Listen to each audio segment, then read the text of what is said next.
Chapter 3 The Second Chance. Pay attention, said Brother Hugo, walking between the rows of scholars as he talked. Wolf, you are dreaming. Pay attention. Brother Hugo had turned out badly after all. His apparent merriment was nothing better than a kind of sarcasm. His fatness lent strength to blows he was free in dealing. Attention, he repeated. God expects us to accept our opportunities. Work then. Attend to what I say. The world is waiting for wise and learned men strong in their faith. See to it that you are ready, for the call may come to you. His hand had fallen on Wolf's shoulder. Impatiently, for he was much preoccupied, Wolf shrugged it off.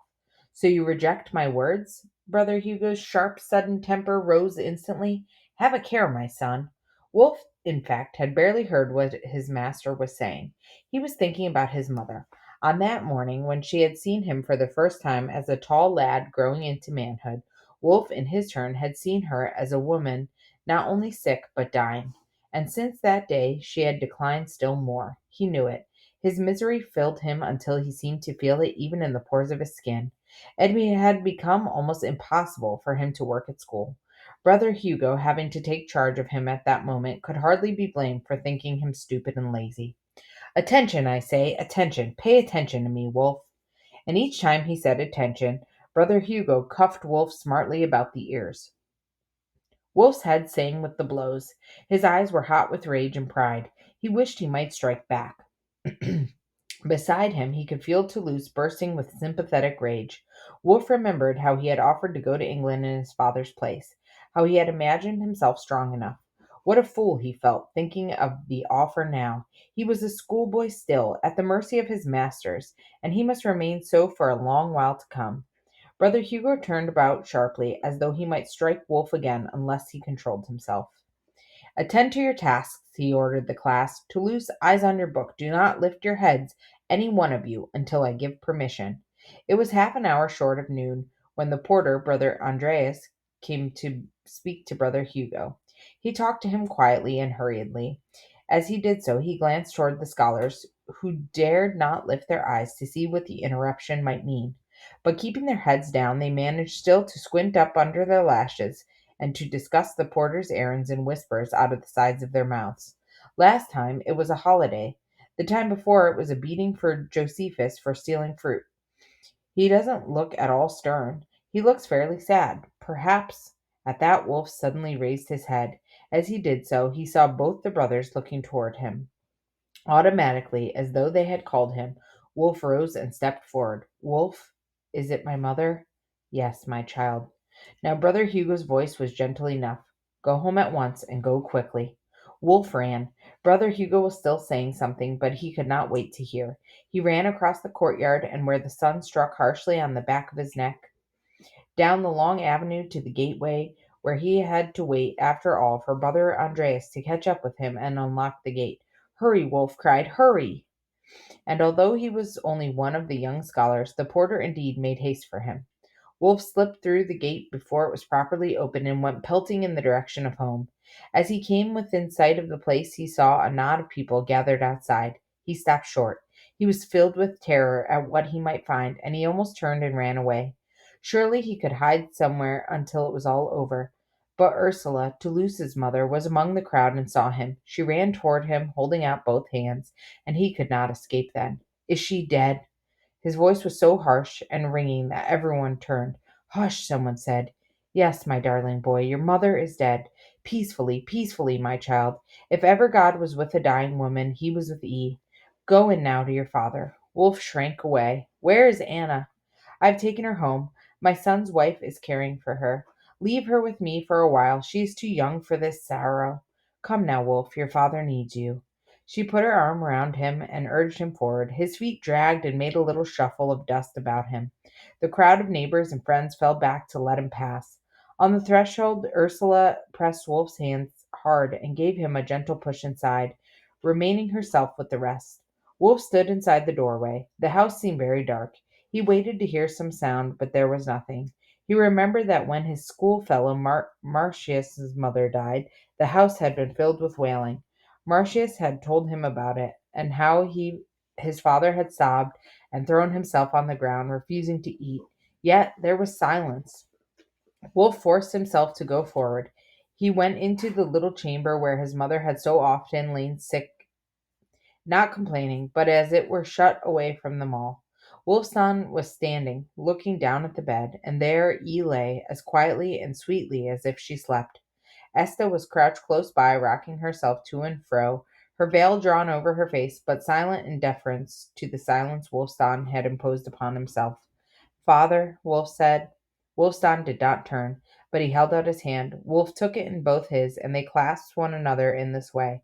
Wolf turning his head over his shoulder rather than see E lying dead. Then Wolfstan slipped his arm across the boy's shoulders and drew him closer.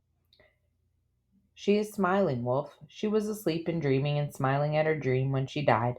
Come now, kneel with me and thank the Almighty God.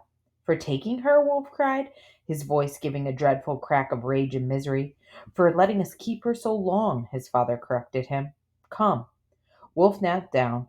He heard his father's strong voice praying, not in the Roman tongue, but in his own, short, blunt words. The boy's grief suddenly rose up like a wave of sickness. He clutched at his father and toppled against him. He seemed to feel himself sliding down into a deep lake full of black and bitter water. It was many hours before Wolf opened his eyes. Evening had come. He was lying on his bed, and the sunlight, gold and declining, was painting the opposite wall. Old Esta was beside him. She was dipping a cloth in cold water and wringing it and then laying it across his forehead. Esta, be strong, she said. He thought it strange that she should say this. An old bad tempered bundle of a servant woman who frequently screamed at him for his teasing and thoughtless ways. He was ashamed. I am strong, like your father. He is a strong, strange man. His grief will not come from him. It sits in his head and his heart like a toad. They say it is because he came from the north. He is still a stranger among us, and we cannot know his ways. Yes, said Wolf. He is from England. From England. That is my country. I shall go there one day. As he spoke, Wolf remembered all his father had ever told him of that country. He had heard it so often that he almost believed the memories were his own. Did he indeed remember something? Did he remember the low hills, the forest glades, the house built of stone, and the smoke from the hearth rising up through the hole in the roof? It was certain that he had never seen the beautiful crumbling cities that the Romans built when they had occupied the land they left to rot. When they withdrew to their country, Britain was left defenseless. Brother Sylvanus had often spoke of this.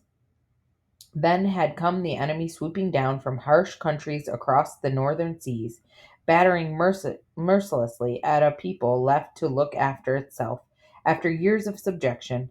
In the darkness that followed, even the light of Christianity had gone out in all but a few strongholds, and men had set up idols once more to worship with pagan ferocity. These things filled Wolf's mind to overflowing. He rolled over on his face and hid his eyes, and Esta thought he was struggling with his grief, but he dared not even consider what had happened to him yet. Instead, he thought of England, of Pope Gregory's long desire to bring a whole people back to God. He thought of Father Augustine and the rest who even now were on their way to preach to that people. If he had a fine, swift horse in a well kept stable, Wolf told himself he would have leapt into the saddle and ridden fast for mile upon mile until he came up with the missionaries. But that was a boy's dream, and he knew it. It was too late to think of such things now. In the home now were only Wolfstan and Wolf, with Esta to cook and clean. Anna had remained with Ursula. I would keep her for always, as well you know, she told Wolfstan. My sons love her as much as I do, not only Toulouse, but even the eldest of all who has children of his own. Let her stay, Wolfstan, for as long as you will. In the weeks following his mother's death, Wolf grew. He felt taller, stronger, and harder. He withdrew from his friends and seemed to live a life of his own. They were bewildered by this. They understood and respected his grief, but they were young, as he was, and they expected him to recover quickly. And they tried to lure him into their games only to meet them with harsh refusal. In this way, gradually, he lost their sympathy. They felt that his grief had made him too proud. One midday, Wolfstan came into the house and found Wolf there. No lessons today? I had to speak to you, father. There was something I heard. I must ask you about it. Wolfstan half frowned, half smiled. Do we hear with the same ears? Then you have heard. About Father Augustine? They're saying he is here in Rome, that the mission has failed, that then he has abandoned our country. No. They have had misfortunes by the way. Their servants have deserted them. Their stores have been stolen. Father Augustine has lodged the brethren in France at Arles under the protection of the bishop and returned for instructions. He does not know how far he should risk the monks. What will the Holy Father say to that? What will Father Augustine do now? He is to return, Wolf. He and Pope Gregory have talked together. They have prayed together. Now Father Augustine is strengthened and sure. Tomorrow at dawn he sets out once more. There will be no turning back now. Wolf hesitated, trying to read his father's face.